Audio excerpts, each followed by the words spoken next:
Hi, പുതിയൊരു വീഡിയോയിലേക്ക് എല്ലാവർക്കും സ്വാഗതം. ഇന്നത്തെ വീഡിയോയിൽ നമ്മൾ ചെയ്യാൻ പോകുന്നത് നീതി ആയോഗും അതുപോലെ തന്നെ RBIയുമായിട്ട് ബന്ധപ്പെട്ട MCQ ചോദ്യങ്ങളാണ്. ഇതിൽ പല ചോദ്യങ്ങളും UPSC ചോദിച്ചിട്ടുള്ളതും മറ്റ് സംസ്ഥാനങ്ങളിൽ നിന്നും ചോദിച്ചിട്ടുള്ള ചോദ്യങ്ങളും PSC റിപ്പീറ്റഡ് ആയിട്ട് ചോദിച്ച ചോദ്യങ്ങളും ഒക്കെ ഉണ്ട്. എല്ലാം തന്നെ സ്റ്റേറ്റ്മെന്റ് ചോദ്യങ്ങളാണ്. അപ്പൊ നമ്മൾ എത്രത്തോളം പഠിച്ചു എന്നറിയാനായിട്ട് ഇനി 29 ദിവസങ്ങളാണ് ഫസ്റ്റ് സ്റ്റേജിനായിട്ടുള്ളത്. ഇനി എത്രയൊക്കെ നമ്മൾ പഠിച്ചിട്ടുണ്ട്, ഏതൊക്കെ ഏരിയാസ് ആണ് നമ്മുടെ വീക്ക് ഏരിയ എന്ന് മനസ്സിലാക്കാനായിട്ട് മാക്സിമം മോക്ക് ടെസ്റ്റുകൾ ചെയ്യാനായിട്ട് ശ്രമിക്കുക. അപ്പൊ നമ്മുടെ 55 hot topics, 55 hot topics plus ഈ 55 ഹോട്ട് ടോപ്പിക്സിന്റെയും മോക്ക് ടെസ്റ്റ്, അതിന്റെ ഒരു മോഡലും കൂടെയാണിത്. ഈ രീതിയിലുള്ള ക്വസ്റ്റ്യൻസ് ആണ് നമ്മൾ ഉൾപ്പെടുത്തുന്നത്. അത് ഏപ്രിൽ 12 കൂടിയിട്ട് തീരത്തക്ക രീതിയിലുള്ള GKയുടെ മോക്ക് ടെസ്റ്റുകളാണ്. 55 ഹോട്ട് ടോപ്പിക്സും GK ആണ്. ഏറ്റവും കൂടുതൽ റിപ്പീറ്റഡ് ആയിട്ട് ചോദിച്ചിട്ടുള്ള 70% ചോദ്യങ്ങളും ഉറപ്പുള്ള 55 ടോപ്പിക്സ് ആണ് നമ്മൾ സെലക്ട് ചെയ്തിട്ടുള്ളത്. അപ്പൊ ഇനിയുള്ള ദിവസങ്ങളിൽ റിവൈസ് ചെയ്യാൻ താല്പര്യമുള്ളവർ, മോക്ക് ടെസ്റ്റ് എഴുതാൻ താല്പര്യമുള്ളവരൊക്കെ തന്നെ എത്രയും പെട്ടെന്ന് ജോയിൻ ചെയ്യാം. താഴെ ഞാൻ ഡിസ്ക്രിപ്ഷൻ ബോക്സിനകത്ത് ഡീറ്റെയിൽഡ് ആയിട്ടുള്ള വേർഷൻ കൊടുത്തിട്ടുണ്ട്, എന്താണ് കോഴ്സ് എന്നും എന്തൊക്കെയാണ് കൊടുക്കുന്നതെന്നും. അപ്പം എന്തെങ്കിലും സംശയം ഉണ്ടെങ്കിൽ നിങ്ങൾക്ക് ചോദിക്കാം, ആ നമ്പറിലേക്ക് മെസ്സേജ് അയക്കാവുന്നതാണ്. ഈ പറഞ്ഞതുപോലെ തന്നെ 55 ഹോട്ട് ടോപ്പിക്സിന്റെ മോക്ക് ടെസ്റ്റ് ഈ ഒരു മോഡലിലായിരിക്കും പോകുന്നത്. അതിനുശേഷം നമ്മൾ ഫുൾ GK പ്ലസ് ഇംഗ്ലീഷിന്റെ മോക്ക് ടെസ്റ്റുകളായിരിക്കും കൊടുക്കുന്നത്. അങ്ങനെ ഏകദേശം ഒരു 70% അല്ലെങ്കിൽ 70 മാർക്ക് ഫോക്കസ് ചെയ്തിട്ടാണ് നമ്മൾ പ്രിലിംസിനായിട്ട് പ്രിപ്പയർ ചെയ്യുന്നത്. അപ്പം ഇനി എവിടെയാണെങ്കിലും നിങ്ങൾ മോക്ക് ടെസ്റ്റുകൾ അറ്റൻഡ് ചെയ്യുക.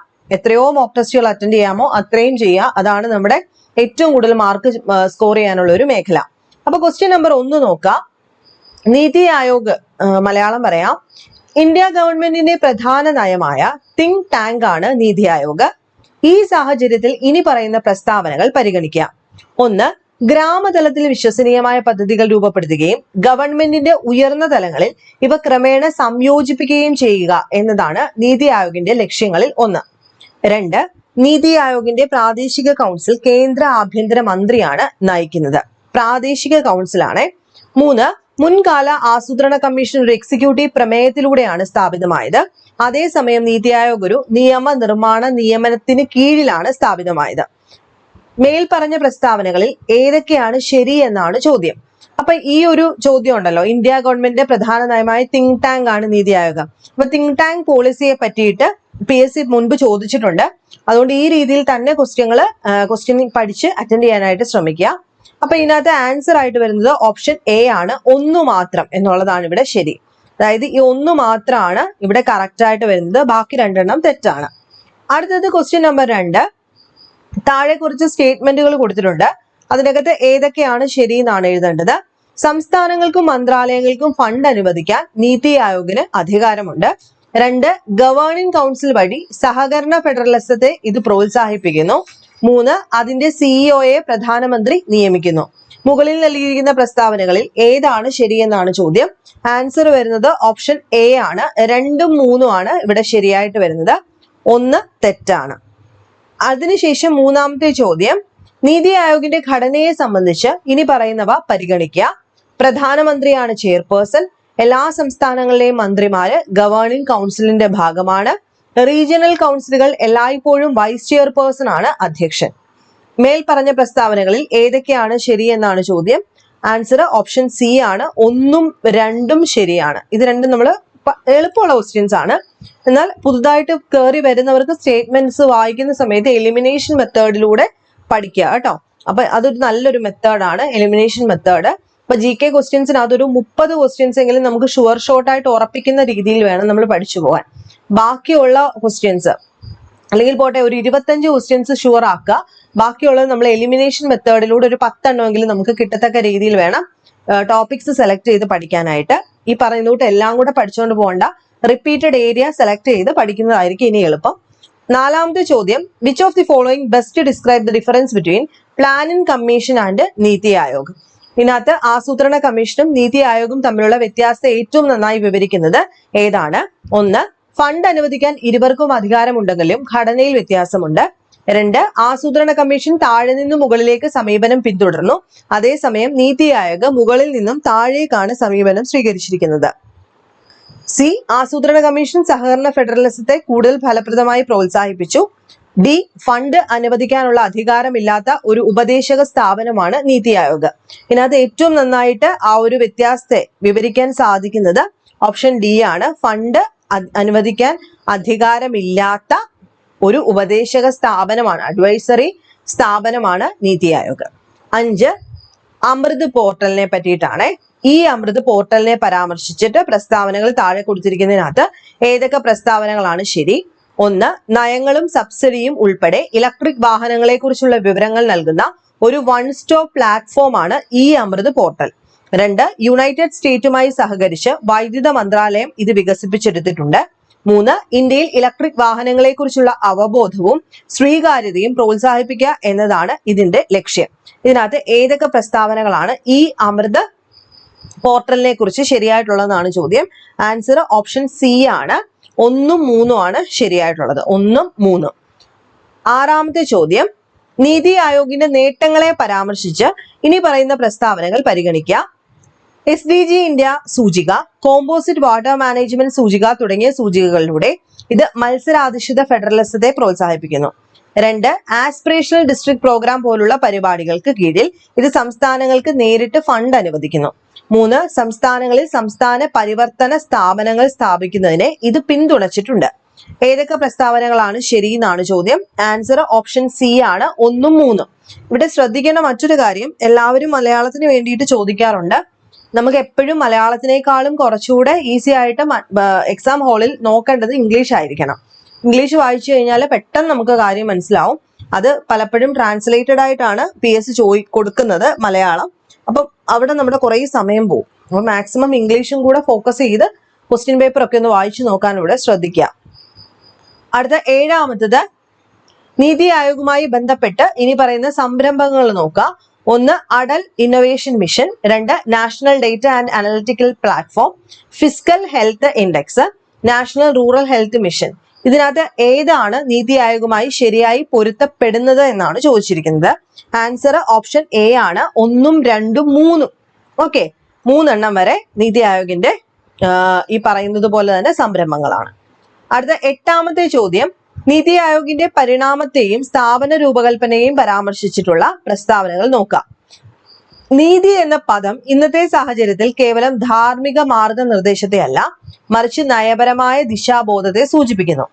Team India hub, knowledge innovation hub എന്നീ 2 പ്രധാന കേന്ദ്രങ്ങളിലൂടെയാണ് ഇത് പ്രവർത്തിക്കുന്നത്. സംസ്ഥാനങ്ങളുടെ വികേന്ദ്രീകൃത പങ്കാളിത്തത്തോടെ കേന്ദ്രീകൃത ആസൂത്രണത്തെ മാറ്റി സ്ഥാപിക്കുന്നതിനാണ് ഇത് പ്രധാനമായിട്ടും സ്ഥാപിതമായിരിക്കുന്നത്. ദേശീയ സാമ്പത്തിക ആസൂത്രണം ഉറപ്പാക്കാൻ ഇത് ഭരണഘടനാപരമായി നിർബന്ധിതമാണ്. ഏതൊക്കെ സ്റ്റേറ്റ്മെന്റ് ആണ് ഇവിടെ ശരി എന്നാണ് ചോദിച്ചിരിക്കുന്നത്. ആൻസർ ഓപ്ഷൻ എ ആണ്. 1ഉം 2ഉം 3ഉം ശരിയാണ്. അടുത്തത് 9ാമത്തെ ചോദ്യമാണ്, നീതി ആയോഗിന്റെ ഇനി പറയുന്ന ലക്ഷ്യങ്ങൾ പരിഗണിക്കുക. ഗ്രാമതല പദ്ധതികൾ രൂപീകരിക്കുകയും ഉയർന്ന തലങ്ങളിൽ അവയെ സംയോജിപ്പിക്കുകയും ചെയ്യുക. ദേശീയ സുരക്ഷാ ആശങ്കകൾ സാമ്പത്തിക നയത്തിൽ സംയോജിപ്പിക്കുക. ഭരണത്തിലും വികസനത്തിലും മികച്ച രീതികളുടെ ഒരു കലവറയായി പ്രവർത്തിക്കുക. സംസ്ഥാനങ്ങളിലുടനീളം നയങ്ങൾ നടപ്പിലാക്കുന്നതിന് നിയമപരമായ അധികാരം പ്രയോഗിക്കുക. ഇതിനകത്ത് ഏതൊക്കെയാണ് ലക്ഷ്യങ്ങൾ? ഈ ലക്ഷ്യങ്ങൾ പ്രീവിയസ് ചോദ്യമാണ്. ലക്ഷ്യങ്ങൾ പഠിച്ചു വെക്കണം. അതിനകത്ത് ഏതൊക്കെ ലക്ഷ്യങ്ങളാണ് ശരിയായിട്ടുള്ളതെന്നാണ് ചോദ്യം. ആൻസർ ഓപ്ഷൻ സി ആണ്. 1ഉം 2ഉം 3ഉം ആണ്. അടുത്ത 10ാമത്തത് 7 പില്ലേഴ്സ് ആണ്. 7 തൂണുകൾ ഏതൊക്കെയാണെന്നാണ് ചോദിച്ചിരിക്കുന്നത്. നീതി ആയോഗിന്റെ ഭരണ പ്രക്രിയയില് പൗരന്മാരുടെ പങ്കാളിത്തത്തെയാണ് പങ്കാളിത്തം എന്നിവിടെ ഉദ്ദേശിക്കുന്നത്. മുൻകൂർ ഭരണത്തെക്കാൾ പ്രതിപ്രവർത്തനപരമായ ഭരണത്തിന് ഊന്നൽ നൽകുന്നു. ജാതി, മതം, ലിംഗഭേദം എന്നിവ കണക്കിലെടുക്കാതെ പ്രാതിനിധ്യം ഉറപ്പാക്കുന്നതിൽ ഉൾപ്പെടുത്തൽ ശ്രദ്ധ കേന്ദ്രീകരിക്കുന്നു. സർക്കാർ പ്രവർത്തനം ദൃശ്യവും പ്രതികരണ ശേഷിയുമുള്ളതാക്കുക എന്താണ് സുതാര്യത എന്നതുകൊണ്ട് ലക്ഷ്യമിടുന്നത്. അപ്പൊ 7 പില്ലേഴ്സ് പറയുന്നുണ്ട്. 7 പില്ലേഴ്സിനകത്ത് ഓരോന്നും എന്താണ് സൂചിപ്പിക്കുന്നത് എന്നാണ് ഇവിടെ ചോദിച്ചിരിക്കുന്നത്. ഇപ്പൊ ട്രാൻസ്പെറൻസി ഒരു പില്ലറാണ്, അതുപോലെ ഇക്വാലിറ്റി എന്നുള്ള രീതിയിൽ ഒരു പില്ലർ പറയുന്നുണ്ട്. അപ്പൊ അതുമായിട്ട് ബന്ധപ്പെട്ട ഒരു ചോദ്യമാണ്. ആൻസർ വരുന്നത് ഓപ്ഷൻ എ ആണ്. 1ഉം 3ഉം 4ഉം ആണ്. ക്വസ്റ്റ്യൻ നമ്പർ 11 താഴെ 1-2 ബോഡീസ് തന്നിട്ടുണ്ട്. അതിനകത്ത് കോൺസ്റ്റിറ്റ്യൂഷനകത്ത് മെൻഷൻ ചെയ്യാത്തത് ഏതാണ്? UPSC ചോദ്യം ആയതുകൊണ്ട് ട്രാൻസ്ലേഷൻ കൊടുത്തിട്ടില്ല. National development council, planning commission, zonal councils. ഇതിനകത്ത് ഏതാണ് കോൺസ്റ്റിറ്റ്യൂഷനകത്ത് മെൻഷൻ ചെയ്തിട്ടില്ലാത്ത ബോഡി എന്നാണ് ചോദിച്ചിരിക്കുന്നത്. ആൻസർ എല്ലാവർക്കും അറിയാലോ. ഓപ്ഷൻ ഡി ആണ് 1, 2, 3. ഇത് 3 എണ്ണത്തിനെ മെൻഷൻ ചെയ്തിട്ടില്ല. 12 consider the following statement national development council. അതായത് ദേശീയ വികസന കൗൺസിലിനെ പറ്റിയിട്ടാണ് പറയുന്നത്. 1 ദേശീയ വികസന കൗൺസിൽ ആസൂത്രണ കമ്മീഷന്റെ ഒരു അവയവമാണ് എന്നാണ് പറയുന്നത്.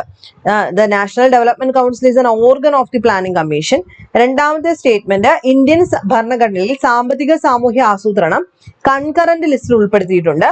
3 സാമ്പത്തിക വികസനത്തിനും സാമൂഹ്യ നീതിക്കും വേണ്ടിയുള്ള പദ്ധതികൾ തയ്യാറാക്കുന്നതിനുള്ള ചുമതല പഞ്ചായത്തുകളെ ഏൽപ്പിക്കണമെന്ന് ഇന്ത്യൻ ഭരണഘടന നിർദ്ദേശിക്കുന്നു. ഏതൊക്കെ സ്റ്റേറ്റ്മെന്റ് ആണ് ഇവിടെ ശരി എന്നാണ് ചോദിച്ചിരിക്കുന്നത്. ആൻസർ വരുന്നത് ഓപ്ഷൻ ബി ആണ്. 2ഉം 3ഉം ശരിയാണ്. അടുത്ത 13ാമത്തെ ചോദ്യമാണ്. 13ാമത്തെ ചോദ്യം UPSC ചോദ്യമാണ്. Which of the following are associated with planning in India എന്നുള്ളതാണ്. പ്ലാനിംഗ് ഇൻ ഇന്ത്യയുമായിട്ട് ബന്ധപ്പെട്ട ഈ കൂട്ടത്തിൽ ആരൊക്കെ ഉണ്ട്? Finance commission, national development council, union ministry of rural development, union ministry of urban development, the parliament. Answer വരുന്നത് ഏതാണെന്ന് എല്ലാവർക്കും അറിയാലോ. 13ാമത്തെ ആൻസർ ഓപ്ഷൻ ഡി ആണ് വരുന്നത്. അതായത് 1ഉം 2ഉം 3ഉം 4ഉം 5ഉം എന്തുമായിട്ട് ബന്ധപ്പെട്ടിരിക്കുന്നു?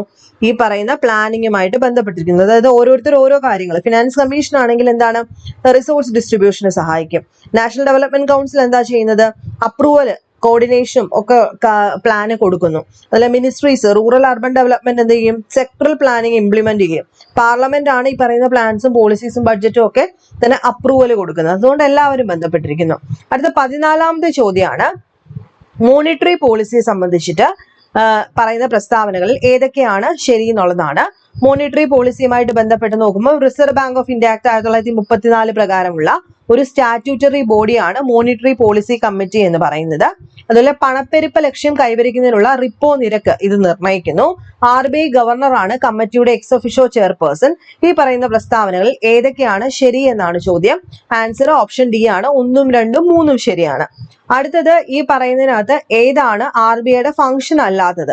ഇതും ചോദിച്ചിട്ടുണ്ട്. ഈസി ആയിട്ട് എഴുതാൻ പറ്റുന്ന ഒരു ചോദ്യം തന്നെയാണത്. Banker to the government, custodian of foreign exchange reserve, regulation of the stock market, controller of the credit. ഇതിനകത്ത് ഏതാണ് അല്ലാത്തത്? Regulation of the stock market RBIയുടെ ഫംഗ്ഷൻ അല്ല. അടുത്തത് 16. If the RBI decide to adopt a chief money policy, which of the following would it not take? ഇതും previous ചോദ്യമാണ് UPSC.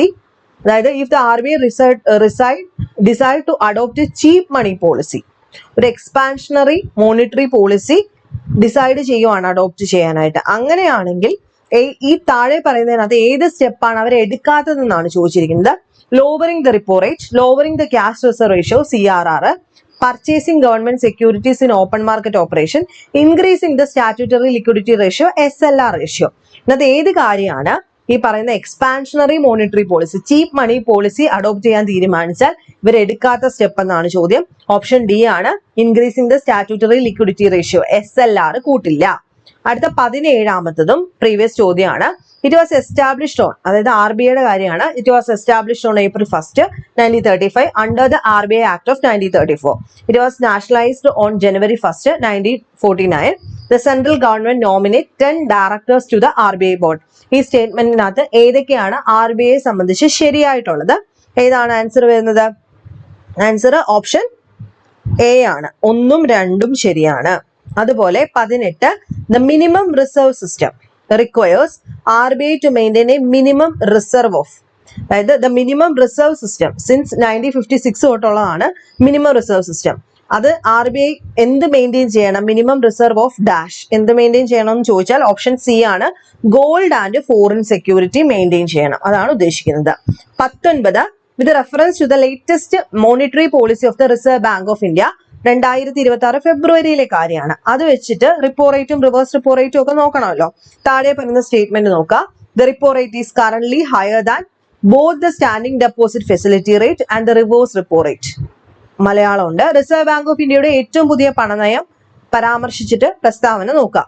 Repo നിരക്ക് നിലവിൽ സ്റ്റാൻഡിംഗ് ഡെപ്പോസിറ്റ് ഫെസിലിറ്റി നിരക്കിനേക്കാളും റിവേഴ്സ് റിപ്പോ നിരക്കിനേക്കാളും കൂടുതലാണ്. 2. ബാങ്ക് നിരക്ക് മാർജിനൽ സ്റ്റാൻഡിംഗ് ഫെസിലിറ്റി നിരക്കിന് തുല്യമാണ്. ഇപ്പോഴത്തെ കാര്യം.